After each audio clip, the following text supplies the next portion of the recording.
સવારમાં હું તો નાહી ધોઈને તૈયાર થઈ ગઈ ને ત્યાં રણજીત જાગીને મને કહે કે હાલ ઠેલા ભરીને આપણે સમાડી જવું છે કાગળિયાનું કામ કરવા. મને મેં કીધું એટલું બધું કામ મૂકીને મારે કેમ આવવું, પણ તોય પરાણે બેહાડી દીધી ગાડીમાંથી. હાલ પછી તો હું કહું હવે મને કેક પોરો ખવડાવો, હું થાકી ગઈ છું. કે સારું તો તું બેસ અહીંયા, અમે જાવી. વળી પાછા અમારી ગાડી તો બગડી ગઈ હતી.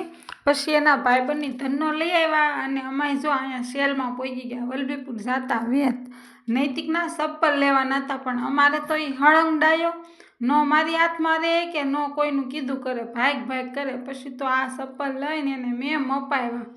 નૈતિકને ચપ્પલ ઉપર લેણો નથી, ગમે એવા લેવી.